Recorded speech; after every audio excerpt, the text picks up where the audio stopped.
Just where I can see what I wrote. Otherwise, it's going to be really long. Oh, no. With your help, I can secure the Republican nomination on June 12th, and then I can take on Nina Titus and keep her in retirement and out of the United States Congress.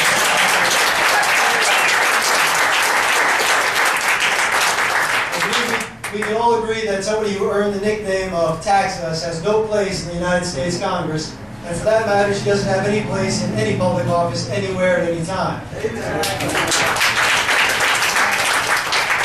Now it's going to take us to be united in this effort to keep her out of office, and I'm going to need a lot of your help because none of us want her to return to Congress and become Nancy Pelosi's rubber stamp again.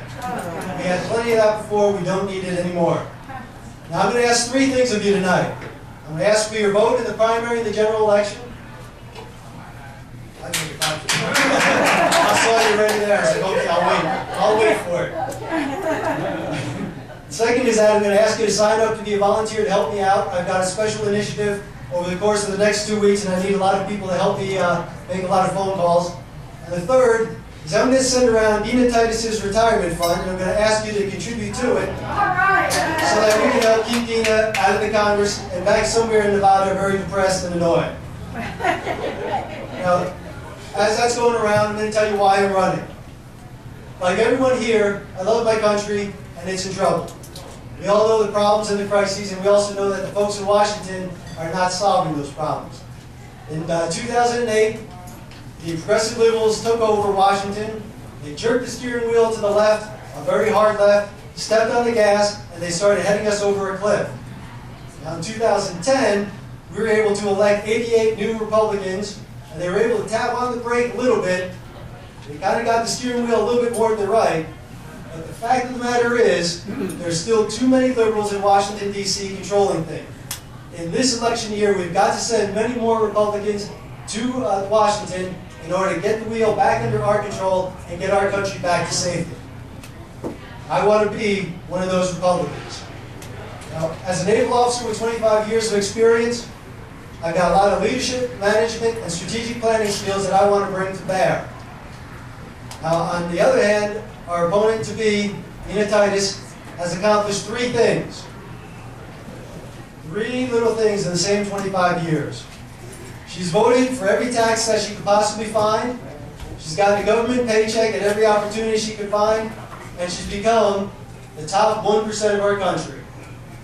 If you saw the report, she's now worth somewhere around $8 million. Coming out of government paychecks. That is quite a feat, and we need to put an end to that. Now, in 2010, another military reserve officer took on the challenge of Nina Titus. We all knew him then as Joe, and now we're proud to call him Congressman. Now, he did that with a lot of help of people in this room and across southern Nevada. Now, with this determination, I'm going to be inspired to do the same thing, but I'm going to need your help. I need a lot of your help because you know how tough Nina is going to be. Now, if he can take the professor and send her back to school, I think we can keep her out of the Congress. Now, you notice we have a couple members of the young activist college Republicans here. Mark was able to send her banished into retirement. My goal is to keep her banished.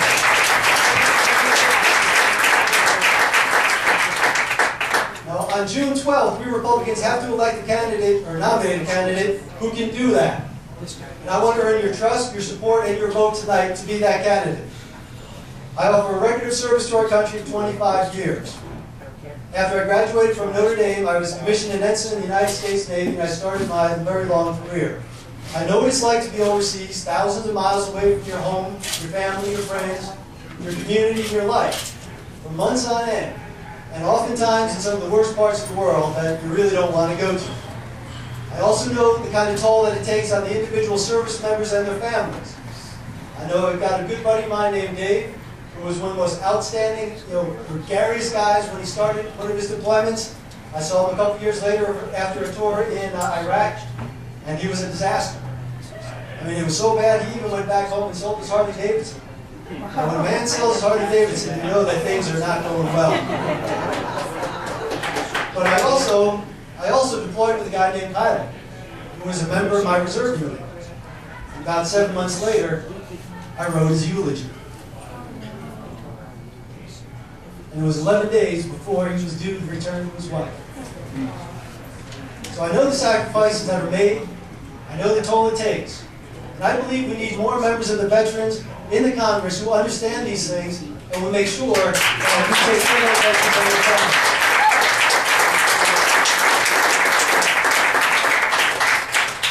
And we also have to have representatives in Congress that will understand how to take, or how the congressional legislation will be taken by the executive branch and turned into hundreds and thousands of rules and regulations.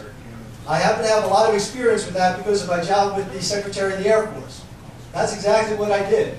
I learned everything from how to write the policy, how to implement it, how to do program management, how to do federal budgeting, how to do federal contracting.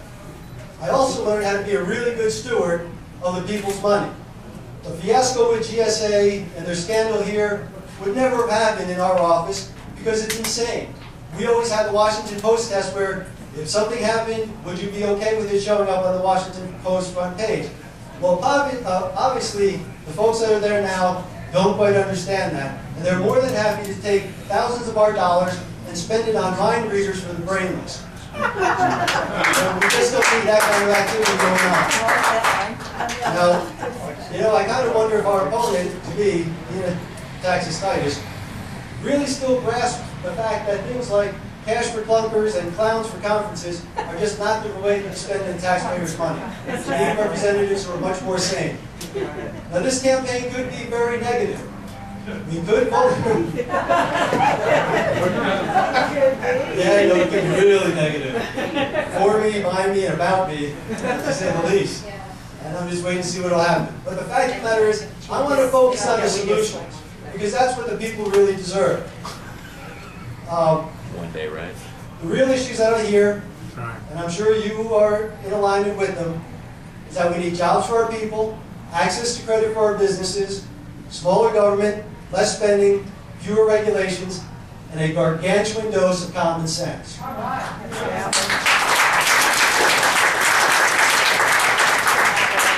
when it comes to jobs, we all know that the best that the government can really do is set a good stage for businesses to survive and thrive. However, we haven't been doing that. The government has been spending too much time demonizing small businesses and abusing them. We need to stop that. One of the things that we also have to stop is Tax-Mageddon. I don't know if you've heard of Tax-Mageddon, but it might be coming. On January 1st of next year, the Bush-era tax cuts are going to end. That will be a $500 billion tax on small businesses. On top of it, the real costs of Obamacare are going to hit the country. That's hundreds of billions of dollars more in taxes. Now, for you and I, we don't like that, but there are rumors that Nina Titus is planning to change her birthday in celebration of Tax-Mageddon. Now, the rest of us, however, know that there's nothing to celebrate. This would devastate the economy, destroy the job market, and bring our economy to the knees. We cannot afford to let Tax-Mageddon take hold. Instead, we have to have positive policies for our businesses, let them grow, let them thrive, and get our people back to work. I'm also hearing that, like everyone here, we don't like the amount of money that's being spent, and we don't like the amount of debt that we're currently facing. It's insane. On the spending side, we are about to spend $3.8 trillion in the next fiscal year. If you break it down, that's $10 billion a day, $420 million an hour, $700,000 a minute. Now, I think each and every one of us would love to have the kind of money that Bill Gates, Sheldon Adelson, or the Donald Trump have. It'd be great. We could live 1,000 generations on that kind of money. However, all of Bill Gates' money will not even cover 6 days of government operations next year. Sheldon Adelson will not even be able to afford 2 days. And the Donald, he won't even be able to cover 6 hours. That's how insane it is.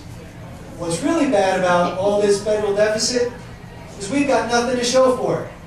We don't have brand new highways, bridges, we don't have great infrastructures, we don't have new industries, we don't even have jobs to show for it. And what's going to be worse is that over the course of the next